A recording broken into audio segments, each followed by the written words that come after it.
Hai teman-teman, di sini kami akan menjelaskan mengenai aspirasi politik. Apa itu aspirasi politik?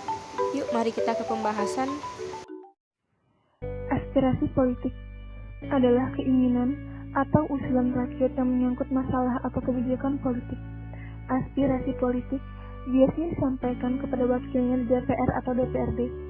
Aspirasi politik masyarakat dalam bernegara adalah bahan bakar untuk membuat sebuah pemerintahan menjadi lebih baik, sehingga pemerintahan berjalan dengan lancar dan ada masukan yang membuatnya makin mahir lagi dalam mengelola negara. Partai politik berperan dalam mengatur kehendak umum yang kacau dan menjadi penghubung antara pemerintah dan pendapat umum. Partai di sini memiliki peran sebagai sarana komunikasi politik.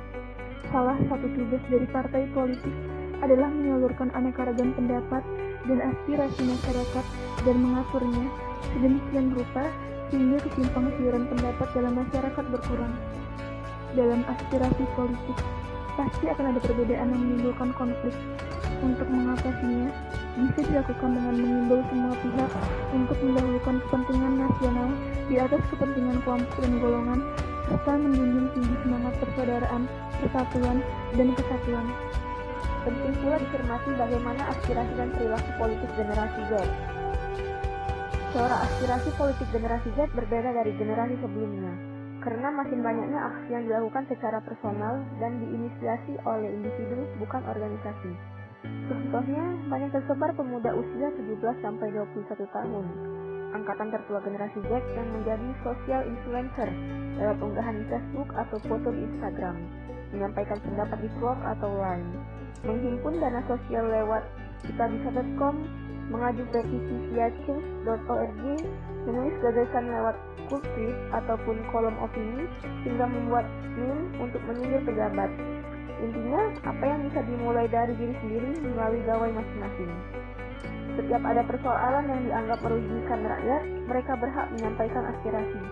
Disinilah aspirasi mencoba membawa pengaruhnya, dan karena itu aspirasi tidak boleh dicegah dan dilarang, tetapi diberi ruang dan dijaga agar aspirasi itu bisa sampai kepada pengambil kebijakan, sehingga komunikasi antara pemerintah dengan rakyatnya bisa berjalan, yakni dengan memberi ruang berekspresi bagi rakyatnya dalam menyampaikan aspirasinya. Komunikasi politik dan opini publik memberikan peranan yang besar dalam rangka partisipasi masyarakat, karena opini publik dapat membangun aspirasi politik, dan komunikasi politik akan membangun opini publik. Opini publik dapat meneruskan arus informasi politik dengan lebih cepat. Dengan demikian, masyarakat dapat lebih cepat sadar akan isu politik yang sedang berlangsung. Hal ini berdampak positif, sebab dengan demikian masyarakat bisa dapat dengan segera menyatakan pendapat atau pandangannya mengenai isu politik terkait. Pandangan tersebut akan menghasilkan aspirasi politik yang kemudian dapat dikaji dan didiskusikan lebih dalam lagi. Di Indonesia, aspirasi rakyat sejatinya sejak dulu sudah ada wadahnya. Keberadaan alun-alun di setiap kota atau kabupaten adalah bukti diberinya ruang aspirasi rakyat oleh pemerintah saat itu. Alun-alun saat itu adalah tempat berkumpulnya rakyat dalam jumlah banyak, baik untuk menyampaikan aspirasi ataupun keluhan. Pada masa kini pun, menyesuaikan perkembangan zaman, penyampaian aspirasi telah memanfaatkan perkembangan sosial media. Realitas sosial ekonomi kehidupan rakyat kita dapat dibaca, didengar, dan ditonton melalui berbagai media.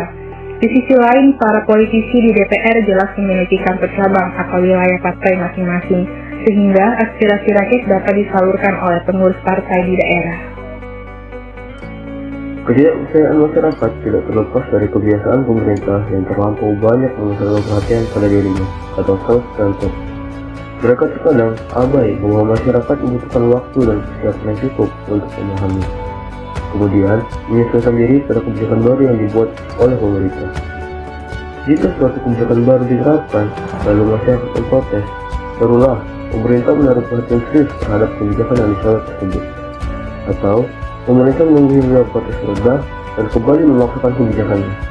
Sungguh, bukan kerja yang baik dan efisien. Artinya, apabila para politisi benar-benar memiliki niat mulia dan tulus memperjuangkan aspirasi dan kepentingan rakyat, maka cara yang paling tepat adalah merumuskan kebijakan politik, ekonomi, dan hukum yang benar-benar berpihak pada rakyat kita. Kenapa masih ada mahasiswa yang demo?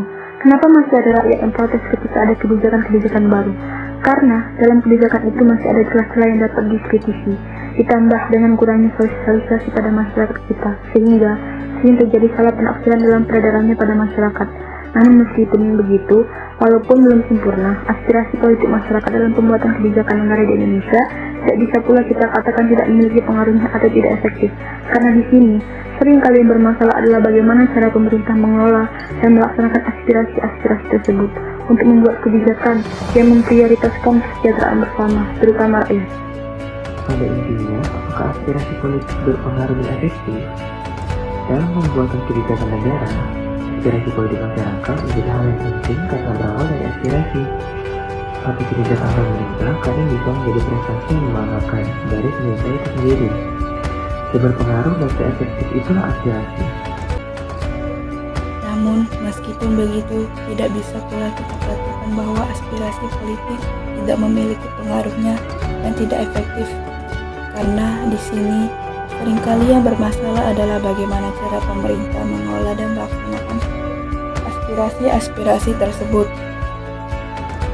Untuk membuat suatu kebijakan yang memprioritaskan kesejahteraan bersama, pemerintah seringkali baru menaruh perhatian serius terhadap sesuatu kebijakan atau masalah ketika hal itu menjadi topik yang ramai dibicarakan masyarakat atau menjadi sesuatu yang viral.